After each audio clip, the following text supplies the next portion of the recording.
Котката, която си мислеше, че е куче. Имало едно време, в уютен малък квартал, живяла любопитна котка на име Уискърс. Но Уискърс не беше обикновената котка. Докато други котки дремеха на слънце и облизваха лапите си, Уискърс беше заед да лае по щальони и да гони скърцащи играчки. Уау! Емало! Уау! Ще извика той гордо от върха на оградата. Другите котки завъртяха очи. Ето го пак нашето мъркащо кученце, биха казали те. Един ден Уискърс видя цветен плакат близо до кучешкия парк. Годишно шоу за таланти за кучета, всички породи добре дошли. Се четеше. Очите на Уискърс блеснаха. Най-накрая моят момент да блесна. Тренираше всеки ден. Той донесе пръчки, добре. Нещо като, махаше с опашка, добре, потрепваше я и дори се научи да се преобръща, след като събори саксия или две.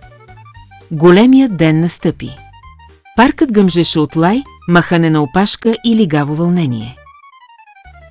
Имаше кучета с всякаква форма и размер, пухкави пудели, силни булдози и дори куче с слънчеви очила.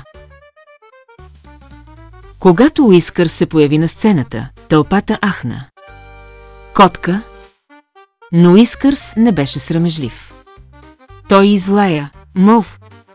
Тълпата се засмя.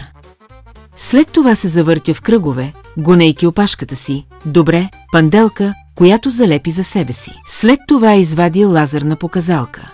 Всяко куче в публиката внезапно пощуря, преследвайки червената точка, докато Уискърс занасочваше около конуси, над тунели и през обръчи. Дори съдията, едно сърдито старо овчарско куче, беше впечатлен. След това дойде последният тест – пасенето на овце. Но Уискърс беше готов. Той насочи лазерната показалка към полето и овцете, объркани, но любопитни, започнаха да следват точката в идеална форма. Тълпата пощуря. Уискърс даде драматичен поклон и измърка. Не лай луд, мъркам горд.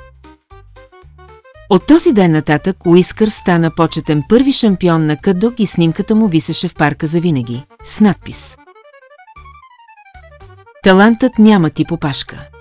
Морал, гордейте се с това, което сте, дори ако преследвате мечтите си като котка, преследваща лазер.